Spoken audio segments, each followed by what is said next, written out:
Etnik, ulus, kimlik və ulusçılıq.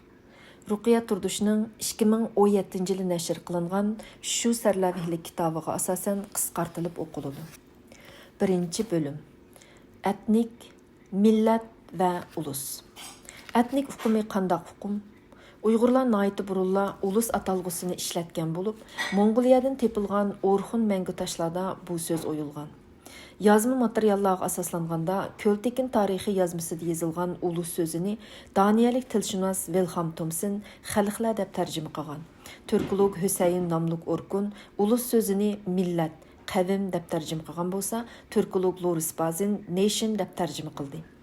Uyg'urlar bugungi kunda ulus so'zini tamoman ishlatmayotgan bo'lib, ulus etnik toplum va etnik millat hukmlarining hammasiga o'xshashla millat atalg'usini qo'llanib kelyotidi. Lekin xalqarodagi etnik hukmi bilan ulus, ya'ni nation hukmi o'rtasida nihoyatda cho'ng farq bor edi. Uyg'urlarda bo'lsa, qandaq ahvol ostida bir to'plumning etnik to'plum bo'ladiganligi, qandaq ahvol ostida etnik millat bo'ladiganligi, qandaq ahvol ostida ulus bo'ladiganligi haqidagi tushunchalarning aniqsizligi intayin ig'ir bo'lmoqda edi. Bundaq bo'lganda, kimlik masalasiga kelganda, etnik kimlik bilan millat kimligi yoki davlat millati kimligini, ya'ni ulus kimligini, davlat millati kimligi bilan ulus millat kimlik, ulus kimligi amaliyotda o'xshash bo'lib, bularni aralashtirib o'tish ahvollari kelib chiqadi. Shundaqla yana etnik millatlarni va etnik guruhlarni irqiga asosan tushunishmi, irq bilan etnik millat, ya'ni ulus davlatiga tava etnik millat va etnik guruh o'rtasidagi farqni g'uvolashtirib o'tgan edi. Bu ahvol hatto etnik hukumiga bo'lgan tushunchamizni irq deb tushunadigan ahvollarni keltirib chiqadi. Etnik millat bilan etnik toplum yoki guruhpa va bu ikkisi bilan ulus o'rtasidagi munosabatlarni oydinlashtirib olishimiz har bir Uyg'urning o'zini qandoq atishi, o'ziga qandoq baho berishida muhim ahamiyatga ega bo'lib qolmay, balki uning va u mansub bo'lgan bir butun etnik millat yoki toplumning siyosiy, iqtisodiy va ijtimoiy o'rnida shundaqla uluslashishida va ulus bo'lganligida intayin muhim ahamiyatga ega bo'lganlikdan kitobimizning bu bo'limida tövəndəki savollarga javob izlash orqali yuqoridagi mujmalliklarni ro'shanlashtirishga tirishimiz. Birinchi, etnik degan bu hukmni qandoq tushunish kerak? Etnik degan bu so'z millatga va yoki ma'lum to'plumga qartilgan bo'lsa, undaqda etnik guruhpa va yoki etnik millat bilan ulus o'rtasida qandoq munosabat bor? Ikkinchi, Uyg'urlar ulusmi yoki etnik millatmi va yoki etnik guruhmi va yoki oz sonli millatmi? Uchinchi, etnik hukmi bilan irq hukumining munosabatini qandoq tushunish lozim? Etnik hukmi garchi 1951 yili Amerikalik jamiyatshunos David Riesman tarafidan tunji bo'lib ishlatilgan bo'lsa-mu, lekin Grekchadan kirgan bu so'zning nihoyatda uzoq tarixga ega ekanligi ma'lum. Yevropaliklar bu so'zni nihoyatda burunla irqqa bog'lab ishlatib kelgan. Italyan, fransuz, rus deyish orqali etnik kimlikni irqqa asosan ayirib kelgan. Normalda bu so'z garchi irqqa bog'lanib kelsa-mu, ammo jamiyatshunoslarning etnikqa bergan ta'birida o'xshamagan ko'z qarashlar mavjud. Primordialistlar iqimidagilar etnik azaldan mavjud bo'lgan inson tug'ilishi bilanla ega bo'ladigan qandoshlik, chiroy degandek o'zgartish qiyin bo'lgan mangulik mansubiyat deb qaraydi. Antoni Smith qatorliq etnosimbolistlar bo'lsa, garchi etnikni biologiyalik qandoshlik masalasi deb qaramasa-mu, ammo etniklikni azaldan davomlashib kelayotgan o'xshash qimmat qarash, tarixiy kechirmish, o'xshash simvollik belgilar va o'rtaq territoriya qatorliqlar orqali shakllanadi deb qarab, etnik to'plum bilan etnik kimlik o'rtasida farqni e'tiborga olmaydi. Bu farq to'g'risida etnik kimlik bo'limida qisqacha to'xtalamiz.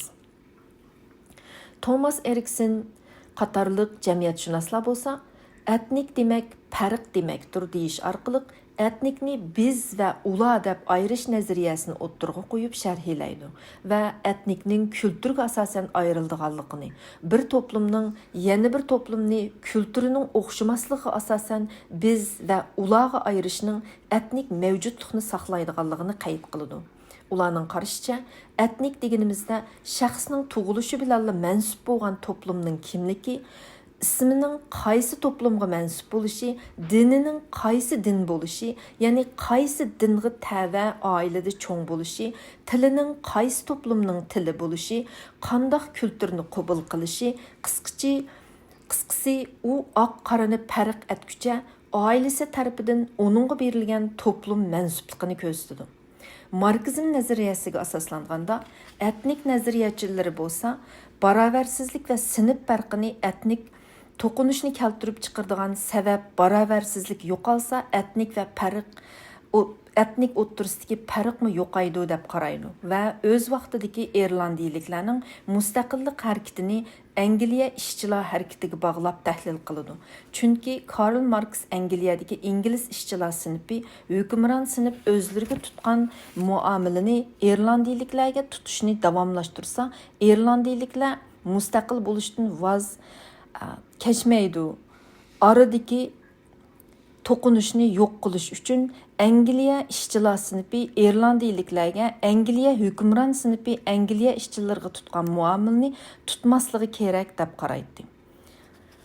Miles qatorliq Marksizm nazariyachilari irq va etnik sinf farqi tufaylidan kelib chiqadi deb sharhlab, Marksizmning bu vaqtdagi nazariyasini texmi kengaytidi. Bu xil ko'z qarashga asoslanganda barobarsizlik bo'lmagan bo'lsa, etnik farqlarmi bo'lmagan va yoki etniklar o'rtasidagi to'qinishlarmi bo'lmagan, etnik degan bu narsami bo'lmagan bo'lamdi degan savol chiqadi. To'qinish bo'lmagan ahvol ostida etnik millatlarning o'rtasidagi farq g'olishamdi va etnik yo'qolamdi deb so'rashga to'g'ri keladi.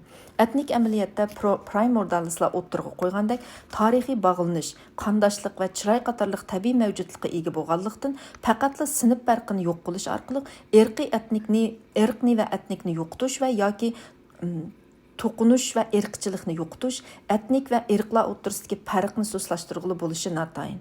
Marksizm nazariyasi garchi sinf farqini yo'qotish orqali irqchilik va etnik to'qinishni yo'qotishni o'ttirg'a qo'ysimi, ammo Marksizm nazariyasini o'ziga asos qilgan Xitoy hukumati bu nazariyadan butunlay chatnagan bo'lib, ular etnosimbolistlar o'ttirg'a qo'ygan omillarni yo'qotish orqali qon, chiroy va turuq qatorliq tabiiy omillarni yo'qotqili bo'ladi.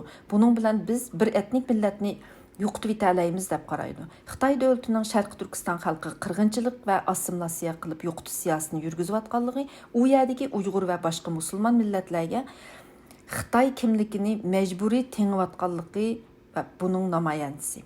Masalan, Uyg'urlarning Xitoy bilan bo'lgan etnik to'qinishi barobarsizlik tufaylidan keskinlashsimi, ammo Uyg'ur bilan Xitoy o'rtasidagi farq iqtisodiy va siyosiy sabab bilan yangidan paydo bo'lgan bo'lmasdan, balki etniklikning tabiiy omillari bilan azaldan mavjud. Barobarsizlik insonlarni o'xshamagan sinfga ayirib, o'xshash sinfdagilarning, mayli u qaysi etnik guruhga mansub bo'lsin, o'rtaqlik tuyg'usini va boshqa sinfga nisbatan yangi kultur farqini keltirib chiqarishi mumkin. Ammo Sharqi Turkiston vaziyatida ahvol bundaq bo'lgani yo'q. Chunki Xitoyning etnik qirg'inchiligi tufaylidan Uyg'urlarning hammasi to'van sinfga ayrildi. Barobarsizlik Uyg'urlar va Xitoydan tarkib topgan to'van sinf bilan Uyg'urlar va Xitoydan tarkib topgan yuqori sinfni shakllantirgani yo'q. Bu yerdagi sinf farqi barliq Uyg'urlarga Xitoy hokimiyatini qo'llaydigan barliq Xitoylar tarafidan o'rnatildi. Natijada Xitoy davlati Uyg'urlar bilan Xitoylar o'rtasidagi mavjud etnik farqni dushmanlik darajasida keskinlashtirdi. Agar Xitoy Sharqiy Turkistondagi musulmon millatlarga Xitoy kimligini tengish orqali ularning aslidagi tabiiy mavjud bo'lgan etnikligini butunlay yo'qotib etalisa, u holda primordialislar o'ttirg'a qo'ygan etniklikning qandoshlik, chiroy, qiyofat qatorliq tabiiy mavjudligining etnik millat yoki to'plumni shakllantiradigan asosliq omil bo'lolmaydiganligini isbotlagan bo'ladi. Etnik millat, etnik to'plum va ulus uqumi o'xshash uqummi? Klassik jamiyatshunos nazariyachilari ulus, ya'ni nation uqumini etnik uqum bilan aralashtirib o'tgan bo'lib, ulus ya'ni nation demak belgili kategoriyadagi xalqlarning o'z kulturida ifoda qilishi deb qarab kelgan edi. Shu sababdan din, til va kultur orqali etnik bo'lib shakllangan bir guruhini, ya'ni etniklikni ulus yoki millat deb qaragan va etnik to'plum, etnik millat va ulusni farqsiz qabul qilgan. Biz Uyg'urlarmi hammani millat so'zi bilan ifodalab kelganligimiz uchun odatda etnik to'plum, etnik millat yoki ulus, ya'ni nation qatorliq uqumlarning farqini ayirmay kelgan edik. Davlatchilik, uluschilik va millatchilik nazariyasi o'tirg'i chiqqandan keyin g'arb jamiyatshunosligi etnik gruppa va etnik millat bilan ulusni farqlantirib nazariyalashtirishga boshladi. Natijada davlati bo'lgan bir etnik millat yoki birlikda davlat qurgan birdan ortiq etnik millatlarni davlatga bog'lab tahlil qilib ulus, ya'ni nation deb atadi. Natijada faqat davlati bo'lgan va shu davlatga tava bo'lgan etniklarla garchi ayrim o'z oldiga etnik millat deb qaralsa-mu, ularning hammasini umumlashtirib shu davlatga vakillik qildirib ataganda ulus deb atadi. Yoki ular faqat birla etnik bo'lib qolsa, u davlatda yanala ulus davlati deb atadi. Yoki ba'zida etnik davlati deb atadi.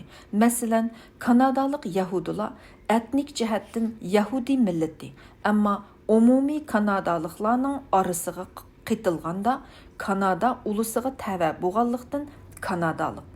İsrailiyaga tava bo'lganida İsrailiyalik yahudi deb atadi. Davlati bo'lmagan, hech qanday davlat tavaligi yo'q. Davlatsiz etniklarni bo'lsa, etnik toplum yoki etnik gruppa deb atadi. Sharqiy Turkistonliklar umuman davlati bo'lgan etnik gruppalar, ya'ni etnik millat bo'lsin yoki davlatsiz etnik gruppalar bo'lsin, hammasini millat deb atashga odatlanganlikdan ulus so'zi ko'p ishlatilmadi. Shuni qistirib o'tishga to'g'ri keladiki, bu yerda ulus bilan grajdanni farqlantirish lozim. Chunki har qanday bir davlat grajdanni shu davlatning ulusi, chunki har qanday bir davlat grajdani shu davlatning ulusi bo'la olishi mumkin. Ammo hamma ulusning grajdan bo'la olishi notayin. Masalan, agar Sharq Turkiston mustaqil davlat bo'lganida, Sharq Turkistondagi barliq xalq Sharq Turkiston ulusi hisoblanadi albatta. Ammo har qanday bir Sharq Turkistonlik boshqa davlatning pasporti bilan boshqa davlatda yashayotgan, Sharqiy Turkiston grajdanligini olmagan bo'lsa, u Sharqiy Turkiston ulusi bo'lgani bilan Sharqiy Turkiston grajdani hisoblanmaydi. Ba'zi davlatlarning qonunida bolalarga 18 yoshga kirmaguncha grajdanlik berilmaganlikdan 18 yoshdan tuvanlar shu davlatning ulusi hisoblansa-mu, grajdani hisoblanmaydi. Uluschilik nazariyasining asosli yetakchilaridan biri bo'lgan Ernest Geller qatorliq jamiyatshunoslar uluschilik nazariyasida modernizmni asos qilgan holda uluschilik ideologiyasi bilan o'ttirg'i chiqadi. Ular uluschilik bo'lsa Fransiya inqilobidan keyin davlat qurish engining shakllanishi bilan maydonga kelgan. Chunki fan texnika inqilobi natijasida maydonga kelgan sanoatlashish va matbaachilik kishilarning o'zaro aloqasini, fikr almashtirishini kuchaytirib, ma'lum territoriyada bir tutash qonun, bir tutash maarif tuzumiga bo'lgan ehtiyojini va iqtisodiy sistemaga kirish ehtiyojini yaratgan. Mana bu ehtiyoj davlatlashishga keraklik ideologiyani yaratgan bo'lib, bu ideologiya dal uluschilikdir deb qaraydi. Ularning qarashicha ulus va etnik bir-biriga o'xshamaydigan ikki uqumdir. Uluschilikning paydo bo'lishi bilan borliqqa kelgan yangi uqum bo'lib, u bir etnik guruhining davlat qurish orzusi natijasida maydonga keladi. Aniqroq qilib aytganda, davlati bor yoki davlat qurib boqqan etniklarla ulus bo'la oladi deb qaraydi. Bu qarashlarga asoslanganda Uyg'ur tilida garchi millat so'zini etnik so'zining o'rnida ishlatib kelayotgan bo'lsak-mu, bu atalg'ular davlatga bog'langan ahvol ostida ulus deb tushunishimizga to'g'ri keladi. Texmu tushunishliklar qilib aytganda, uluschilik nazariyachilari ulus uqumini siyosiy nuqtadan sharhlab, etnikdan butunlay farqlantiradigan bo'lib, ularning qarashicha o'xshash kechirmishga, o'xshash qimmat qarashiga ega, muayyan territoriyaga igdorchilik qiladigan, birlikka kelgan iqtisodiy sistemasi, o'rtaq majburiyat va o'rtaq huquq orqali bog'langan grajdanlar gavdisi biz davatgan ulus bo'lib, ulus hukumi davlat sistemasiga bog'langan bo'ladi. Antoni Smithning 1999-yildagi kitobi qaralsin. Etnik odatda davlatsizmi mavjud bo'ladiganlikdan, bo'libmi davlatsiz etnik guruhlar bilan davlati bor etnik guruhlarni farqlantirish va shundaqla davlat qurib boqqan etnik guruhlar bilan zodili davlat qurib boqmagan etnik guruhlarni farqlantirish uchun ulus hukumi bilan etnik hukumini ayırıp düşünüş muhim əhamiyətə ega. Bo'libmi Uyg'urlar və Şərqi Türkistan мәселесі bir siyasi məsələ bo'lganlikdan boshqalarga o'zini qandaq tonutish va e'tirof qildirishda, xalqaro sahnada o'zimizning o'rnini tepishda, siyosiy salohiyatimizni turg'izishda Uyg'urlarning etnik gruppasi ulus yoki ulusqa tava etnik millat ekanligini, ularning qaytirib olmoqchi bo'lgan yoki qurmoqchi bo'lgan davlatining etnik davlat yoki ulus davlat ekanligini siyosiy nuqtadan sharhlashga to'g'ri keladi. Bu ma'nodan aytganda, uluschilik nazariyasining ahamiyati Uyg'urlar uchun intayin muhim. Etnik yoki Uyg'urlarning odatlanib atig'ini bo'yicha bo'lganda millat masalasida uluschilik nazariyasi bilan o'xshamagan qarashdagi iqimlardan perennialistlar, primordialistlar, etnosembolizmchilar va modernistlar mavjud. Perennialistlar etnik va ulus masalasini antropologiya nuqtasidan chiqib tadqiq qiladiganlikdan, ular etnik degan bu hukmni ulus hukumidan tarixlandirmaydigan bo'lib, uluschilik nazariyasi o'ttirg'i qo'ygandek, ulus sanoat inqilobidan keyin davlat qurish ehtiyoji bilan maydonga kelgan narsa emas, balki u azaldan etnik sifatida mavjud bo'lgan narsa deb qaraydi. Perennialistlar va primordialistlardan iborat har ikki iqim ulus aslida bir etnik hukm. U bir butun o'xshash aloyidlikka ega ota bovularimizning tarixiy yiltiziga, qondoshlikqa, irqqa bog'langan bir butun gavda. U hargizmi modernistlarning uluschilik nazariyasi o'ttirg'i qo'ygandek, davlat qurish uchun jamiyat tarafidan paydo qilingan etnik millatlar yoki har xil din, sinib va jinslardan tashkil tepishi mumkin bo'lgan ko'p millatlik sivik grajdonlar to'plami yoki birli etnikdan tarkib topgan etnik davlat millati emas deb qaraydi. Antropologiyani asos qilgan jamiyatshunoslarning etnik nazariyasi uluschilikni faqat etnik millatchilikning bir varianti deb qaraydiganligi va etnik bilan ulus ikkisini o'xshash hukm shaklida bir-biridan ancha farqlantirib ketmaydiganligi uchun bu uluschilarning uluschilik nazariyasi bilan zid keladi. Thomas Erikson qatorliq modernistlar bo'lsa, etniklik yoki etnik kimlik mavjud bo'lmagan ahvol ostidami uluschilikning mavjud bo'ladiganligi mumkinchiligini o'ttirg'i qo'yish orqali ularga raddiya berdi. Bu haqda kitobimizning uluschilik qismida tafsiliyroq to'xtalamiz. Antoni Smith qatorliq etnosembolistlarmu antropologiya nuqtasidan chiqish qilib tahlil qilgan bo'lib, ular uluschilik nazariyasini rad qilmagan ahvol ostida etniklikni uluschilikning paydo bo'lishidagi muhim omil, etniklik uluschilikning asosi, ulus etniklikdan taraqqiy qilib maydonga kelgan deb qaraydi va etniklikning uluschilik bilan bo'lgan munosabatini inkor qilmaydi. Masalan, bu xil ko'z qarashdagilar uluschilik etnik toplumsiz mavjud bo'lolmaydi. Etnik mavjud bo'lmagan ahvolda uluschilik yoki ulusni yaratolmaydi deb qaraydi. Chunki ular Fransiya inqilobi va German romantizmchi nazariyasida barliqqa kelgan davlatchilik ideyasi amaliyotda tarixiy yiltizi madaniyati, urf-odat, faxrlanish tuyg'usi, qondoshlik va o'ziga tutum qilgan simvollik belgilar orqali barliq qadimiylikni o'z ichiga olgan va yangi o'zgarishlarni o'z ichiga mujassamlash orqali maydonga kelgan deb qaraydi. Bu sababdan ulus va millat hukmi bilan etnik hukmining munosabati etnik hukmi bilan irq hukmiga o'xshashla murakkab bo'lib, g'arb millatchilari ulus hukmini bevosita uluschilikka bog'lab, davlatchilikka bog'lab tahlil qiladi va uluschilikni bo'lsa bevosita holda davlatchilik ideyasiga bog'lab, buningga kuchli siyosiy tus beradi. Yig'inchoqlaganda modernist uluschi nazariyachilarining ulusni davlat qurishdan iborat uluschilikning maydonga kelishi bilan qonun tuzum, huquq majburiyatga bog'langan davlat grajdanlari sifatidagi yangi madaniyatda paydo bo'lgan deb qarashi va shundaqla paranaristlar va primordalistlarning ulus uqumi yangidan paydo bo'lgan emas. Bu davlatchilik paydo bo'lishdan uzun zamonlar ilgarilar etnik sifatda o'xshash qondoshlik va yiltizga bog'lanish orqali ifodalanadigan etniklik deb qarashi va etnosimbolistlarning iqimining ulusni etniklikdan taraqqiy qilib siyosiylikqa ko'tarilish jarayonida maydonga kelgan, u ham azaldan bor bo'lgan kultur, din, til va bu orqali ifoda qilingan etnik bir uqum ham modernizmni asos qilgan uluschilik nazariyachilarining aytganidek davlatchilik harakati jarayonida o'zini siyosiylashtirish orqali davlat qurib borliqqa kelgan bir uqum deb qarashi qatorliq o'xshamagan iqim va qarashlar tufaylidan ulus, millat va etnik uqumi noiti osonla aralashib ketadi. Bu sababdan odatda ko'p hollarda etnik toplumlarning hech qanday siyosiy xarakteri va davlat qurish tusini olmagan, faqat kultur, haq-huquqlari uchun qilgan harakat va kurashlarimi etnik millatchilik deb qaralib qoladi.